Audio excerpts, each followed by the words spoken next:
Spending time today with Marcia Glenn, the number one agent, her team at Nothnagel for the past 3 years, and with Christine Nothnagel, who is the head of mortgage business at Nothnagel Home Securities, talking about the big home buyers seminar.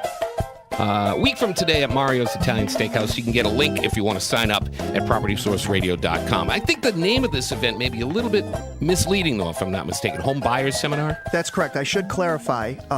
Marcia Glenn is doing this, and Christine Nothnagel, they're doing this seminar for not only buyers, but sellers as well, or anybody considering anything down the road in the future, or somebody that wants to learn a little bit about our real estate in the Rochester area.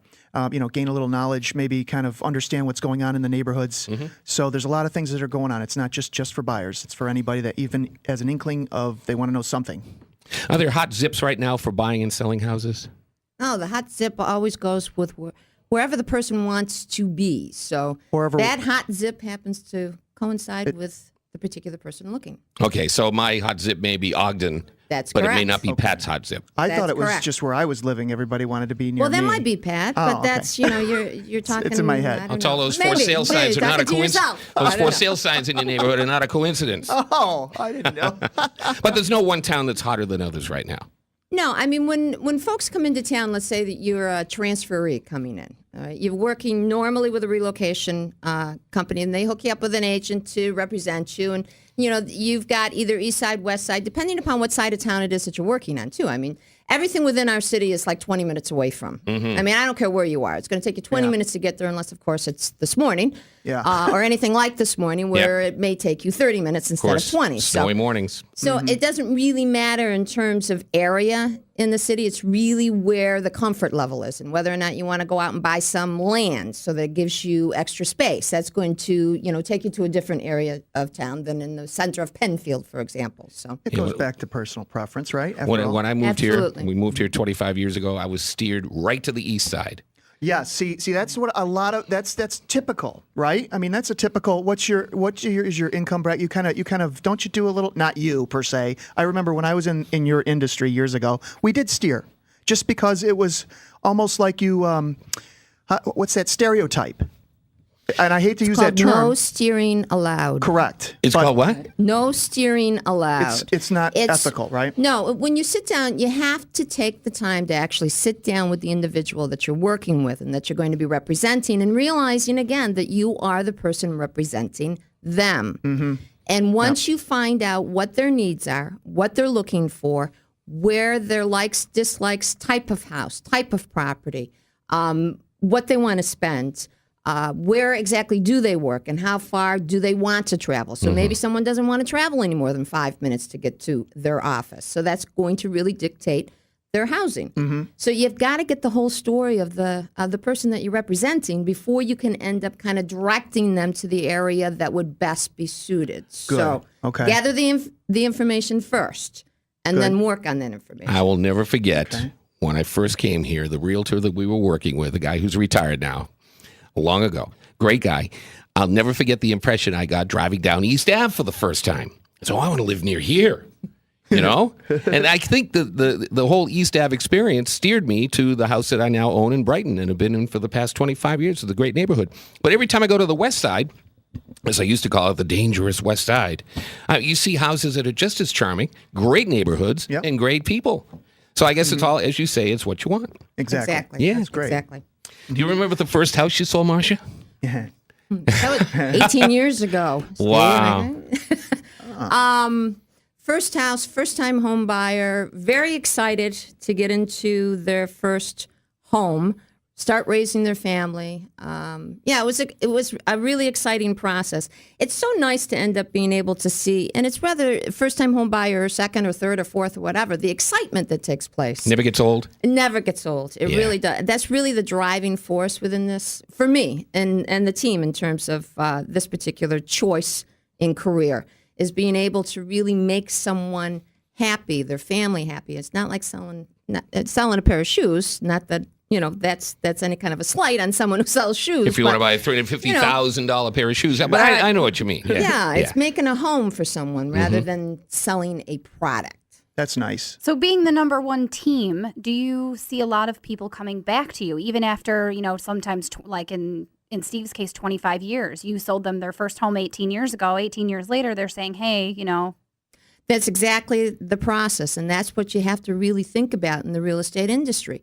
It's not the sale today that's going to make you. It's the sale today that's going to end up giving you the sale tomorrow or the next day or the next year or 10 years from now. And the only way to stay successful, I think, within the industry is to make sure you end up keeping that in mind at all times. You've got to treat each person separately, gear it towards their personal needs, and really make sure that you're trying to fulfill each and every one of them so that you see them return and their families and their children. I've seen that happen. You know, you take care of one set and all of a sudden their children are calling you. So if you do a good job initially and do it right, you're going to get the return. And Christine Nothingle, you get the same, I'm sure you get the same sense of satisfaction when you match the home buyer up with the perfect mortgage situation. It's definitely very rewarding. And over my career, I've met a variety of different people. And there are certain ones that always stick out in your mind. And one of the special ladies that I was able to help had gone from a welfare to work program, had put herself through MCC to get a licensed practical nurse certification. And she was the first person in her family to ever buy a house. Really? And for her to go and to be able to qualify for one of the city grants and purchase a $50,000 house for her and her children, it was just amazing. And it's wonderful to meet so many people in Rochester and get to know them on a personal level, though you might know them on a professional level, whether they're working at Strong or Kodak or Xerox. But that woman has always stood out with me to try and help someone. And especially, it's amazing how many people, own houses, but how many people are currently renting and have that lifelong dream of someday being able to purchase a home. That's great. Hey, Christine, while you're at the mic, biggest and smallest mortgage you've ever written? Biggest dollar figure and smallest? Smallest mortgage was probably about $10,000. The biggest mortgage I have written is $1.3 million. Cool. Okay. How do you get $1 million mortgage? You got to lie a lot on those papers. Grief. Well, there's a subdivision that we have out in Mendon, and all the properties start at about 1.2. Don't those people pay cash? No. They're breathtaking homes. I'll bet they are. I'll bet they are. Man. Oh, Marcia, same question. Biggest and smallest house you've ever done? Sold? Actually sold a $6,000 house. No kidding. Absolutely. There's Cool. a first time for everyone. Yeah. And right now have a $900,000 house. Cool. So would it look good on me? You would look so good in it, Pat. I can't even begin to tell you. Referring, of course, Okay. to the $6,000. Not speaking to which. That's right. The free buyer seminar is coming up 1 week from today at Mario's. If you want information, just go to our website, propertysourceradio.com. There's a link right there on how you can sign up. And it's limited to the first 100 people, which is good, I guess. You don't want an overwhelming crowd where you can't give some one-on-one attention to everybody. Well, certainly, if we end up being, if it ends up being that we have a large number of people calling in, and it goes over the 100, that would be sweet. Nice. We could end up taking down the names and telephone numbers and scheduling a follow-up event or setting everyone up on a one-on-one basis. So we'll make sure that you're taken care of no matter what. We just want you to call in. Great. Or go to the website, glenadvantage.com, or to our website, propertysourceradio.com. There's a direct link right there. Do you both ladies find that real estate is a hot occupational choice with young people today? People dying to get into the home buying and home selling biz? I think that real estate in general is thought of as a great career choice without necessarily having all the information necessary to make it a good choice. It's like when you want to for become a yourself. psychiatrist. Yes. Or when you major in psychology in college, it sounds great, then you find out this isn't what I thought it was going to be. Exactly. Well, we have a lot of folks come into the industry, and the first thing that they say, or you hear them speak to, is, "I love to look at houses." Well, I hate that. Yeah. that's a nice thought, but not necessarily what the business is about. So there is a lot more to it in terms of the knowledge necessary to really get involved and do a good job for the people that you represent. And there's a lot of folks that come into it as a second career as well. Yeah. So both we welcome into the industry, obviously. But I think both really need to take a serious look in terms of whether or not they want to actually devote the time Right. and acquire the necessary knowledge in order to do the job correctly. I'm sure you have both seen agents come and go, both in and out of your company. How can you spot someone who's going to, you say, that person's going to make it? How can you tell right away? Or does it take a while? I would say it's drive and motivation. I was thinking as Marcia was speaking, if you think back to a lot of movies, over the past 10 or 20 years, they always showed a woman who, I'll dabble in real estate. Yeah. It'll be a part-time job. It really can't be a part-time job. To be very successful in this industry, it's an ever-changing world, both in real estate and in mortgages. It's changing daily. Sometimes it changes by the hour. And you need to be successful, full dedication to it, to offer your clients all the best services and the marketing talents that you can. So it's not something to take lightly, and you need to be committed to it. And so what we see when new people come in, Nothnagels offers training for new people, which we're one of the few real estate companies that does offer that.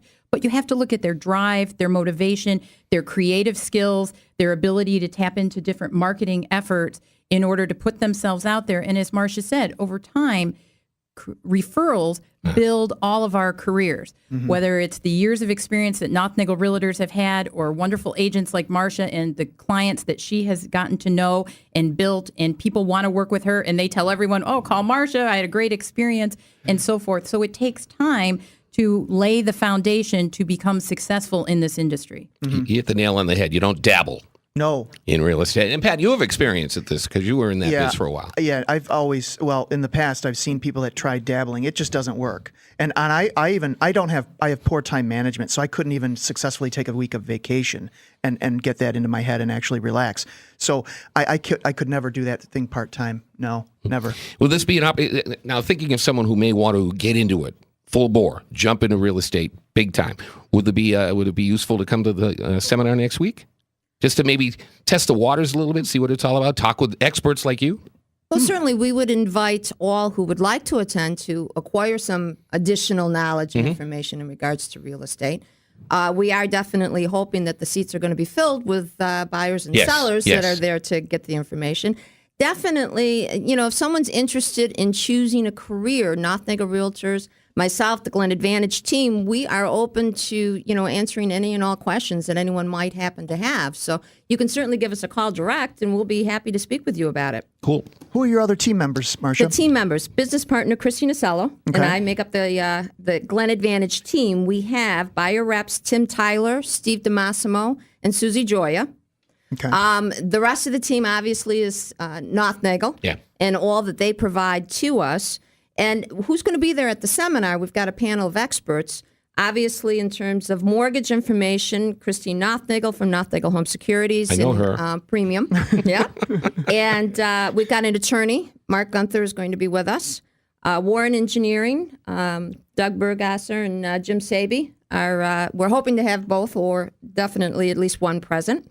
And Allstate Nothnagel insurance agent, Jason Jarvis, so that we can answer any and all questions that one might have in regards to the whole buying process. Because it's not just buying the house, it's all of the intricate details that go into making that purchase. And we want to make sure that we have everyone there who can answer any and all questions in regards to that. So if you're thinking of buying or selling, this is a perfect opportunity for you. 1 week from today at Mario's, you know where that is, on Monroe Avenue. You're going to serve a nice light lunch. But most importantly, it'll be very, very informative, the free buyers seminar. Next Saturday, Mario's. If you want to call to get involved, 248-1046 is the phone number. GlenAdvantage.com is the website, and that's GLENN advantage.com if you want to go directly through them, or just search out PropertySourceRadio.com. We have a link to register for the event coming up next Saturday. Wish you the best of luck, ladies. Here's the thing I love about this show. I've been doing it now, I think, about 8 weeks. Every week I walk out with some new little piece of knowledge, and it's just fascinating. That's exactly what we hope to be able to accomplish. And what's good in terms of the real estate industry is that you end up getting a little piece of knowledge each and every day that ends up building the foundation that you can end up working with and giving off to your clients. Excellent. Thanks for spending some time with us today. Good luck next Saturday. All right. We'll be back in a minute. Property Source Radio until 10 o'clock this morning. Sports Radio 950 ESPN. And, of course, PropertySourceRadio.com.